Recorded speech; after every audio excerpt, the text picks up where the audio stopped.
Is it socially acceptable to lie? This is a straightforward question.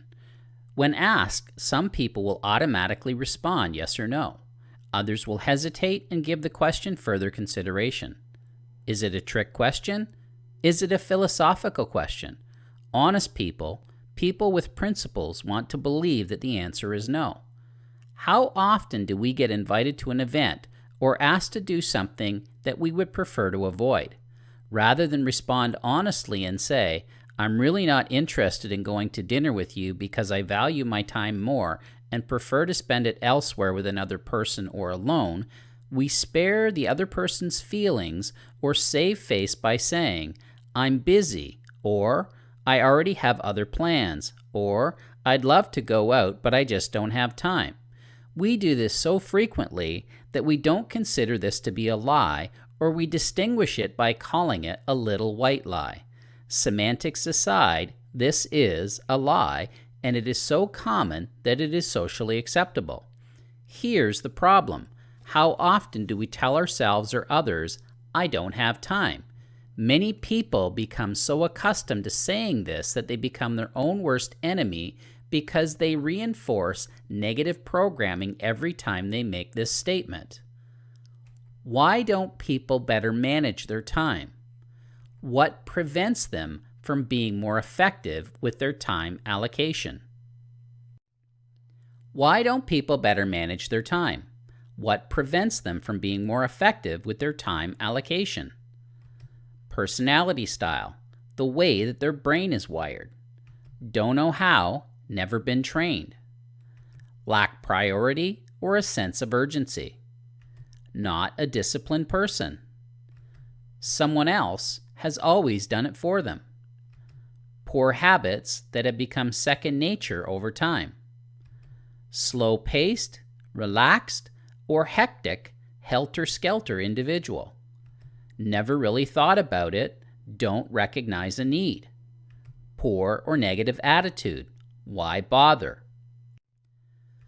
Not a structured, organized, detail-oriented person and therefore find it very difficult. Resistance to change. Do not have or are not a goal-oriented or competitive person. Satisfied or complacent. No pressure or accountability. Feel as though they have all the time in the world. Because it requires planning, takes effort, and they have been able to get by without doing so. The potential reward isn't perceived to be worth the effort or commitment required. We all have the same 168 hours in a week. It's not how much time that we have. It is how we choose to use our time that makes the difference in the results that we achieve. If you're too busy putting out fires and you're not allowing time to plant any trees, you'll never see the forest. A schedule. Dictionary definition of the word schedule.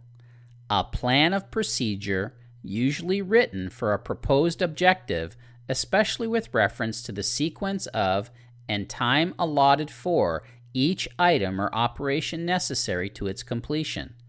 Series of things to be done or of events to occur at or during a particular time or period. A timetable to plan for a certain date. Why do people sometimes resist having a schedule?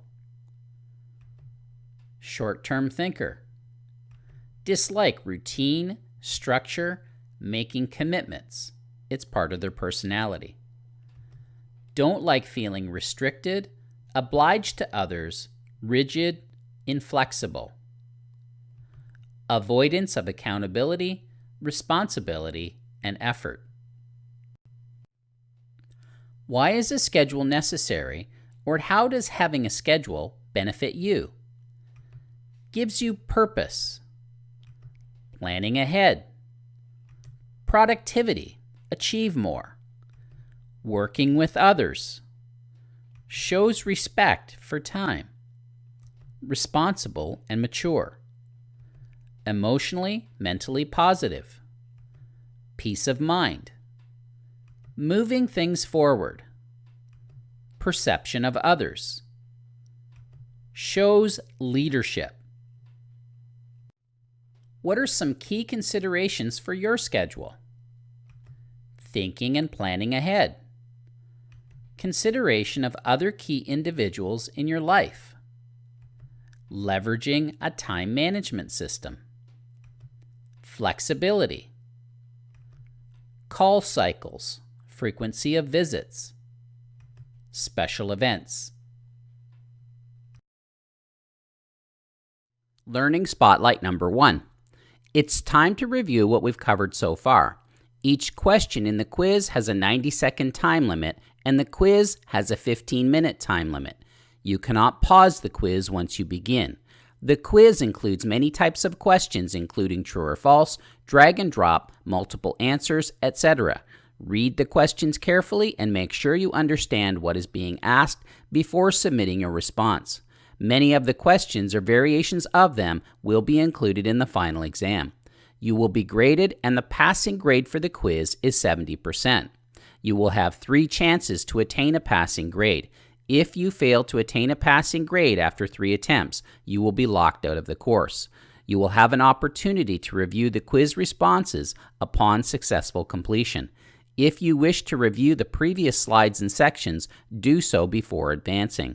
Upon completion of the quiz, please click on the green Next button with the white arrow in order to advance to the next step in the learning path. This concludes step number 2 of the learning path. Please click on the green Next button with the white arrow in order to advance when you are ready to proceed.